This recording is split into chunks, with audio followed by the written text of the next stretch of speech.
A single disappearance can feel like a whisper in the night, fading as quickly as it arrives. Yet nearly 2 months have passed, and the death of actor Vu Mong Lung refuses to fade. It lingers like an unresolved echo, a presence that persists even when the authorities have insisted that the case has been closed. In the silence that followed, his fans did not retreat. Instead, they stepped forward, louder and more determined, as if the truth had been buried too quickly beneath a blanket of official explanations. According to the initial statement, the young actor had been intoxicated, had opened the wrong window, and had fallen to his death. It was a conclusion delivered with finality, a line meant to close the script. Yet something in that version felt incomplete. It sparked not acceptance, but outrage. People began to ask why a healthy man would simply vanish in the middle of a private gathering. Why those around him remained silent? Why the pieces did not fit? In the weeks that followed, fragments of information began to surface. An apartment layout that contradicted the notion of an accidental fall, a late-night party filled with excessive alcohol, surveillance footage exposing unspoken movements, individuals who vanished from public view, and a sudden wave of deletions, censorship, and missing accounts. Each discovery deepened the tension instead of resolving it. It became clear that this was not a simple tragedy, but a labyrinthine story with too many locked doors. Today, we will enter that labyrinth. Not to accuse or to sensationalize, but to understand the mechanisms behind this case. But behind the glamour and the excuses, what mechanisms are really driving this crisis? We will analyze every detail, from the initial mistakes to the irreversible damage, to see how an entertainment world built on reputation and silence can fracture under the weight of unanswered questions. This is not merely the story of a fall. It is the story of what rises when the truth is uncertain, when public trust begins to erode, and when a community refuses to allow a young man to disappear without clarity. Stay with us, because what begins as a quiet tragedy soon unravels into a series of contradictions that challenge every official version placed before the public. The night that altered everything did not begin with chaos. It began with a gathering among colleagues, a private celebration that seemed harmless on the surface. Yet every investigation into a tragedy starts with a single question: what exactly happened in those final hours before a life was lost? With Vu Mong Lung, the first layer of this inquiry leads us to the alleged scene of the accident, a place whose physical details contradict the official explanation in unsettling ways. According to the authorities, the actor, intoxicated and disoriented, opened the wrong window and fell. It was presented as a moment of tragic misjudgment. However, a resident of the same residential complex, who identified herself as a lawyer from Beijing, offered a perspective that shook the foundation of that narrative. She lived in Building 15, while the incident occurred in Building 18, and she understood the architecture intimately. Each apartment, she explained, exceeded 100 square meters. The windows were designed with high frames, secure barriers, and inward opening mechanisms intended to prevent exactly the type of fall that was claimed. In her view, a person would need deliberate effort, not accidental imbalance, to pass through them. Moreover, such a fall would likely leave visible damage on the frame or railing. Yet the scene showed none. Her video spread rapidly before it was deleted, prompting online speculation about why a harmless architectural explanation needed to be erased. Users who saved the footage reposted it, turning her analysis into one of the earliest catalysts for public suspicion. If the windows could not produce a sudden fall, then the official story held its first crack. From here, the timeline draws us toward the gathering that preceded the tragedy. Surveillance footage recorded a 6-hour drinking session in the apartment of a longtime friend, screenwriter, Xiao. The party began at 8:15 p.m. and continued until 2:40 a.m. By 50 a.m., the camera captured an unsettling scene: Menglong being supported by 2 men, his face pale and his steps unsteady. His voice, faint yet clear, repeated that he could not drink anymore. A third man responded sharply, urging him to keep drinking so as not to diminish the group's enthusiasm. The inventory of alcohol purchased for the night painted its own picture: 10 bottles of hard liquor, 24 beers, 4 bottles of red wine, including an expensive vintage gifted by a wealthy acquaintance. It suggested a night of excess rather than celebration. Later, a cleaning worker described the state of the apartment the following morning. The air was thick with the smell of alcohol. The sofa bore signs of vomiting. Trash bins overflowed with empty bottles and used tissues. Everything seemed to point to an environment far more chaotic than anyone had initially admitted. At this point, the public faced a critical question. Was this simply an unfortunate night where consumption spiraled out of control, or was it the prelude to something more deliberate? Witness accounts contradicted official statements. A crucial video disappeared. Physical evidence did not match the accident explanation. The mood surrounding the case shifted. What had started as a tragic event now resembled a puzzle whose pieces did not belong to the same set. And as each inconsistency emerged, it became clear that these were not isolated details. They were opening doors to deeper contradictions, hidden connections, and unusual behavior from those who had been present. The first layer of the story had been peeled back, revealing questions that demanded a more rigorous investigation. What awaited in the next layer would only intensify the uncertainty, because the people who were closest to Menglong that night were about to face scrutiny that none of them appeared prepared for. As investigators and online communities probed deeper, the second layer of the story began to shift the focus from the physical environment to the people who surrounded Menglong that night. This layer was defined by contradictions, unusual movements, and timelines that failed to align with the claims made publicly. If the first part of the narrative raised doubts about the accident itself, the second part raised even sharper questions about the individuals involved. One of the most striking contradictions came from director Wong, a colleague who had worked with Vu Mong Lung on 2 previous films. Immediately after news of the incident spread, he issued a firm statement asserting that he had stayed home that evening to revise a script and had not attended the gathering. It was a denial that attempted to distance him from the chaos. However, surveillance footage told a very different story. At 9:27 p.m., the building's camera recorded him stepping into the elevator, wearing a suit and carrying 2 bottles of alcohol.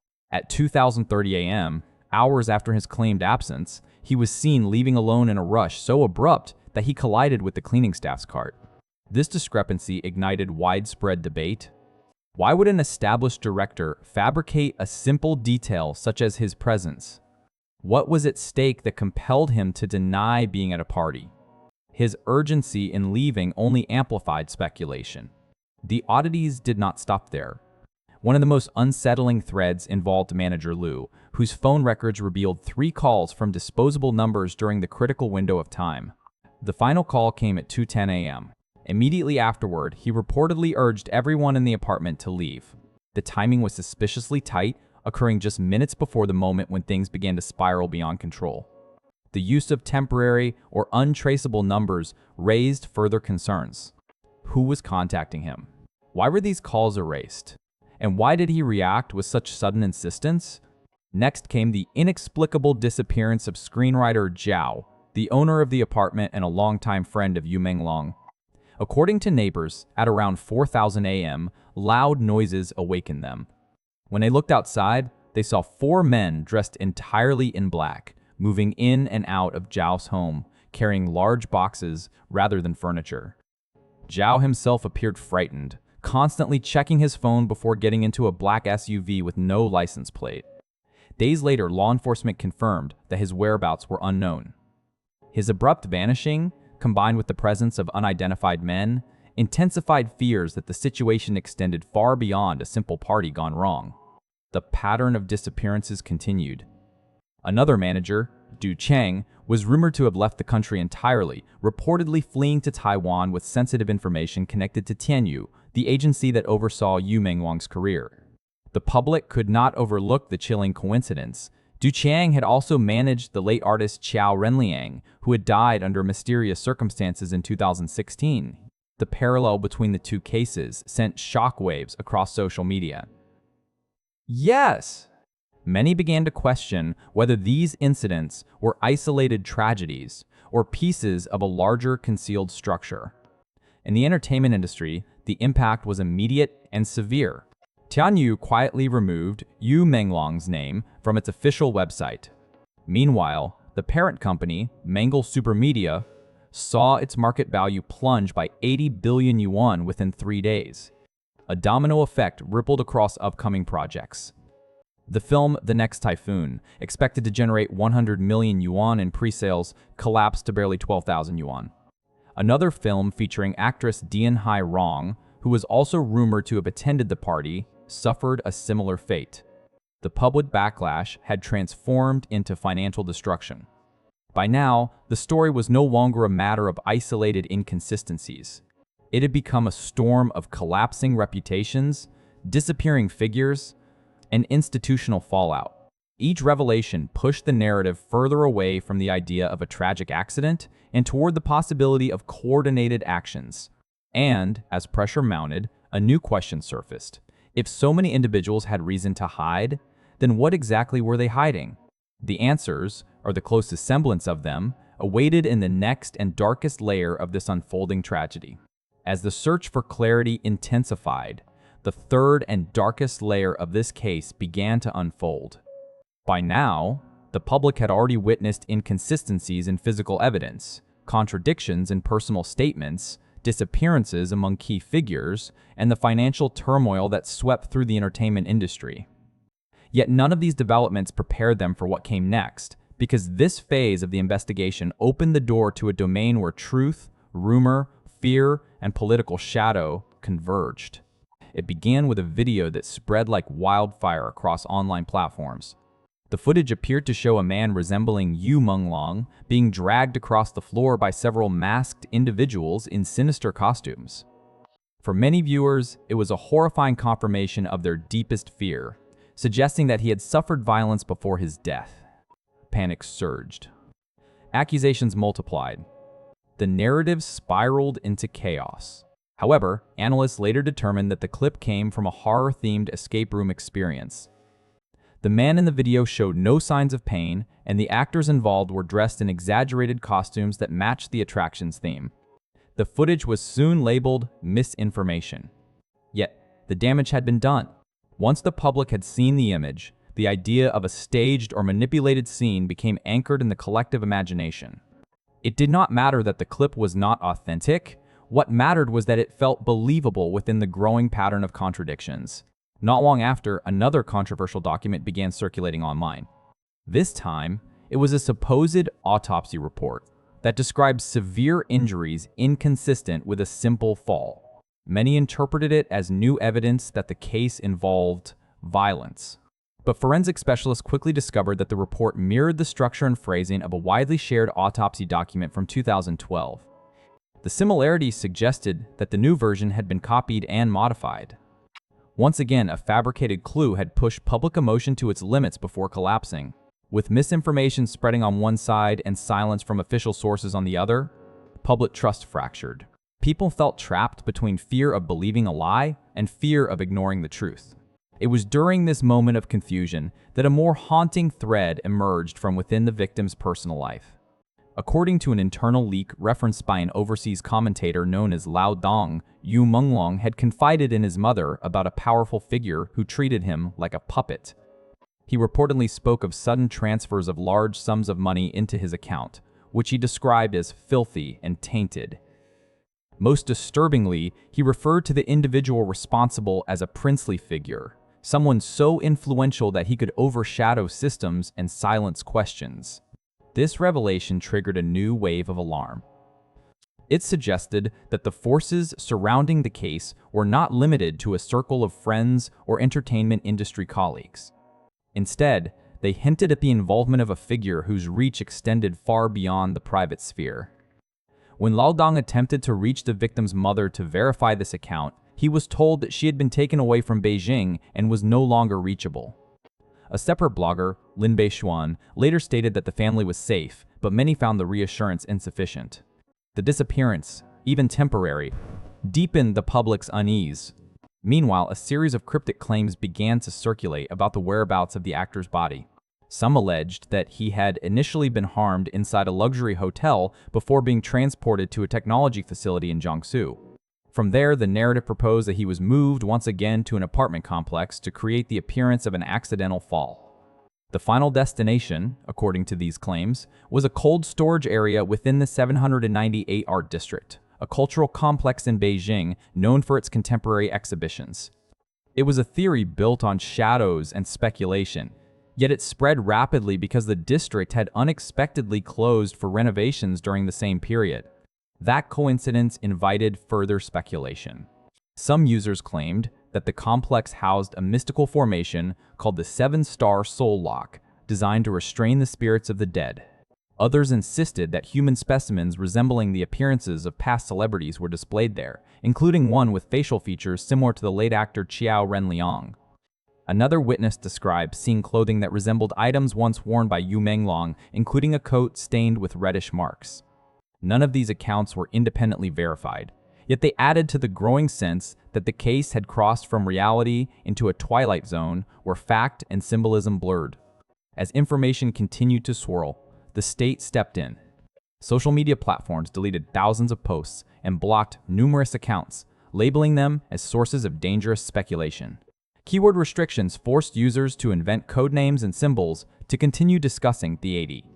Many crossed digital borders to foreign platforms where conversations persisted, unfiltered, and uncontrolled. In the real world, fans created public tributes by placing images of the actor on billboards and screens as acts of silent resistance. Artists and colleagues also began to speak, calling for transparency and condemning the darker practices within the entertainment industry. By this time, the case had grown far beyond a single tragedy. It had become an arena where fear, anger, and suspicion collided. Each new revelation, whether supported or disproven, seemed to pull the narrative closer to the possibility of a hidden power, a hand that operated in the shadows. And yet, as overwhelming as these revelations were, they led to a final and unnerving question. Had the public only glimpsed the surface of a force far greater than anyone had imagined? In the end, what remains is not a clear timeline or a definitive account, but a constellation of questions that refuse to settle. The death of Vu Mong Lung has evolved into something larger than a single incident. It has become a mirror reflecting the fragility of truth in an environment shaped by silence, influence, and fear. When official statements contradict physical evidence, when witnesses disappear, when documents are altered or erased, and when entire conversations vanish from the public sphere, the pursuit of clarity becomes a struggle against forces that feel both vast and intangible. Across social media platforms, the push and pull of misinformation and censorship created an atmosphere in which certainty was almost impossible. Yet despite this, one sentiment persisted: a collective refusal to let the memory of the young actor fade. Fans organized tributes in public spaces, projecting his image on billboards and transit screens as silent acts of remembrance. Colleagues and mentors spoke with sorrow, urging the industry to confront the unspoken practices and hidden pressures that shape its inner world. Their voices carried a blend of grief and determination, suggesting that the story of Vu Mong Lung stands not only as a tragedy, but also as a warning. What emerges from this complex narrative is the recognition that unresolved stories do not simply disappear. They linger, reshaping public consciousness. They provoke reflection about the structures that influence celebrity culture, the vulnerabilities behind fame, and the precarious line between personal autonomy and external control. They remind us that the truth, when obscured, leaves behind echoes that demand attention. As we step back from the layers of speculation, disappearance, and fear, one final question remains. It is a question that cannot be answered without transparency, without courage, and without an honest commitment to uncovering what has been hidden. Is there still a path through which this case can be reopened and the full truth revealed? If you believe that every unanswered story deserves clarity, share your thoughts in the comments below. Continue the discussion, support the investigation, and remain engaged. The search for truth often begins with a single voice that refuses to fade, and your voice may be part of that effort. Thank you for watching, and we hope to see you again at this time tomorrow.